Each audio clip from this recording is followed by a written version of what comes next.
What's up, everyone? Welcome to the video. Today we're going to take a look at how to get a 2018 Volvo XC90 unlocked and opened if the battery in the XC90 dies or if the battery in the key fob dies. If the battery in our key fob dies, we're also going to need to start the vehicle using the backup starting method to turn the alarm off, and we'll take a look at that at the end of this video.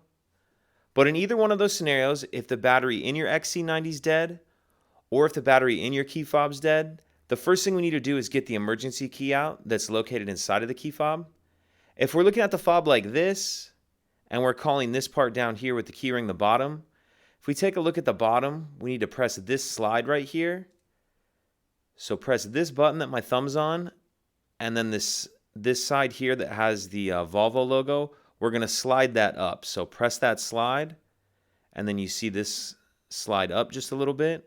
And then after it slides up, it'll pull off. And now we can see our emergency key right here. So now we're going to take this key and use it to unlock the driver's door. So taking a closer look at our driver's door, you'll notice there's no exposed key cylinder for this emergency key. What we need to do is pull the door handle open, and then if we look behind here, we see there's a cylinder right there. And we're going to put the key in like this. It only fits in one way. So we'll put the key in like that, and then we're going to turn it to the right or clockwise to unlock and pull it out.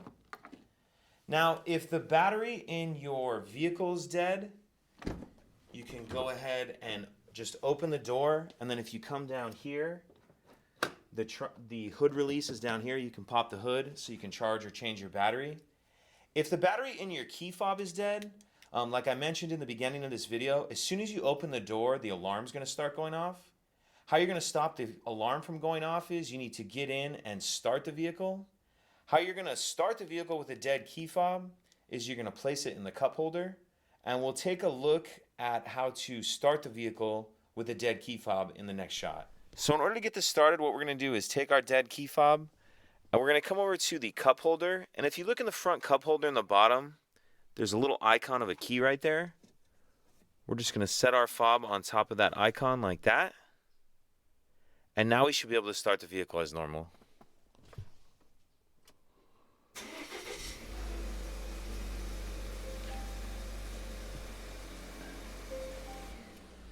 And then you'll just need to replace the battery in your key fob as soon as you can. If you have any questions, please let me know. If you could take a second to like and subscribe, it helps us out, and I'd appreciate it. Thank you.